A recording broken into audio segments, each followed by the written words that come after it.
Welcome to Encore on Radio Elton John. I'm your host, George Matlock.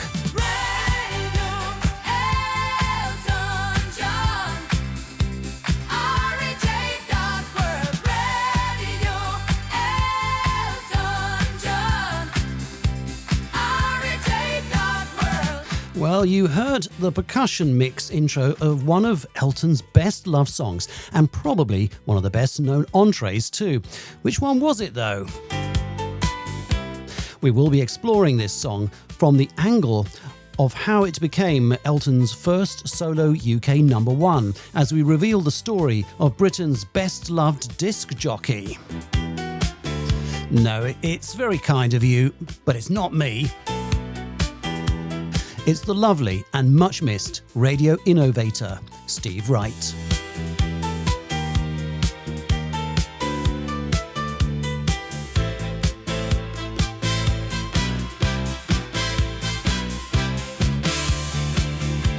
Sadly, we lost BBC Radio 1 and Radio 2's Steve Wright in 2024, and you will remember me dedicating our episode that month to his memory. On the show tonight is Steve's producer, Jonathan Ruffle, who has just published a witty memoir, Steve Wright in the Afternoon, How We Changed British Radio Forever, probably. And now Elton appears on the front cover because Steve endlessly played the song in May 1990 on his Radio 1 show.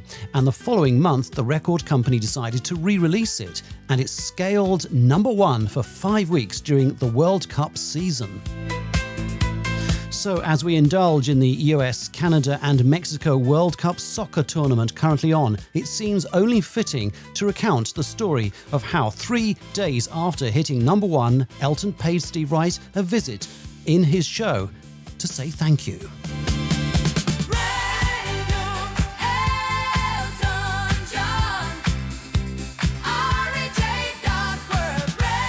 Our guest was the producer on that day, the 26th of June 1990. We will be finding out how the show was put together, and Jonathan will reveal some of the things which the BBC would not allow to be broadcast. We promise a family-friendly show today too, probably.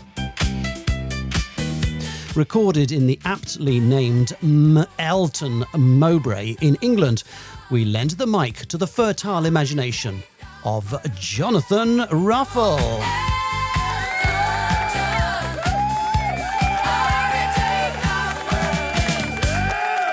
No, not ruffle any feathers on the show, I hope. But he's agreed to join us here at the fringes of the Community Media Associations here in the beautiful Melton Mowbray in the middle of the country. And I'm saying that because a lot of our listeners are in the US and elsewhere, so they might not know. Well, hello to them. They may... Indeed, they may know what. Thank you very much for joining us. They'll probably know Melton Mowbray from the famous pork pie, but that's about it. So there you go. And I see you've got a couple of those. Yeah, but don't worry, I'm not going to eat them while we're doing it. That would completely ruin the atmosphere of this interview. So welcome to Radio Elton John. Jonathan, I wanted to start with, obviously, a fabulous book which you've just had published. And I've had to zoom in on a particular part because, as we all know, on the front cover, there's a lovely picture of not you, but somebody you worked with at the BBC, and Elton John. And this is Steve Wright we're talking about, the much missed and much loved Steve Wright from Steve Wright in the Afternoon, originally starting I think in 1981 on Radio 1. I think you're right. Then you joined in 87 to become his producer. Correct. And then at some point it was reinvented. I think in 99 it was reinvented and brought onto Radio 2, and it stayed there for another solid 23 years, ending in 2022. Yeah, the guy put in the yards. Absolutely. So he was actually doing that show on and off for the best part of 41 years in total, which is quite a span. Elton John had been a guest of Steve several times. We know multiple opportunities. There was one in fact, there was two, I think, in 2020 and one in 2010, where he talked about, on the second to 2020, the two interviews there, he actually talked about his book, Me, which of course is his official autobiography. He also came on the show several other times. But there's one hugely important time, which is when you were working with Steve, that we want to talk about today. And it's the subject of what's in your book, which is a fabulous book.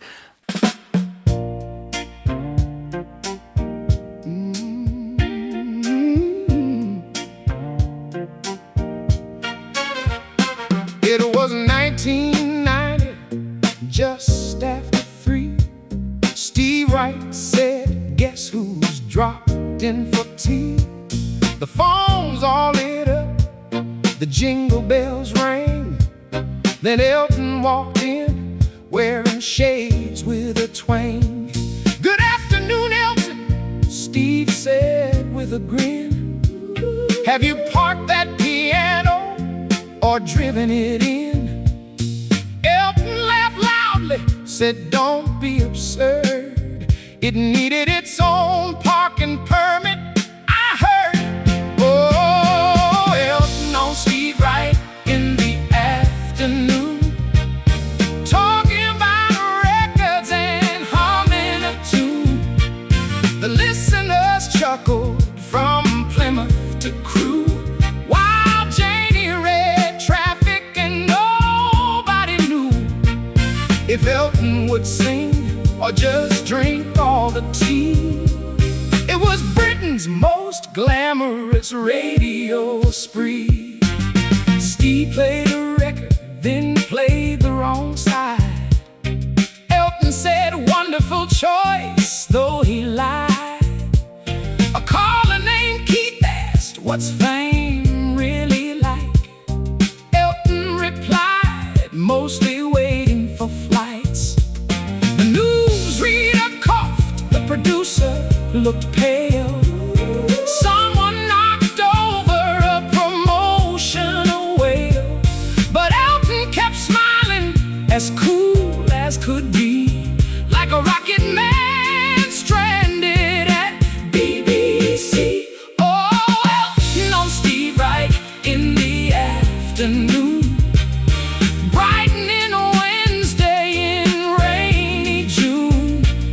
The jingles were louder, the laughs twice as free, and Steve kept saying, "Stay right where you be," for 90 unforgettable minutes or 3. The nation was tuned to celebrity tea. So here's to the days before podcasts began, when stars were just wondering, part of the plan. And somewhere in radio history's drawer, Elton and Steve are still chatting once more.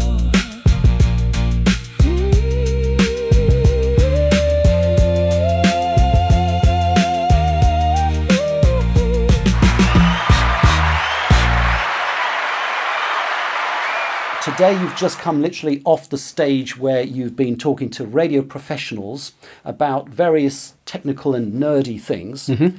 Tell us, if you would, just very quickly, how was a Steve Wright show produced? Because it wasn't sort of live, was it? It was patchwork together, wasn't it? Yeah, in some respects, when you say something isn't live, it sounds in some way sort of illegitimate or faked.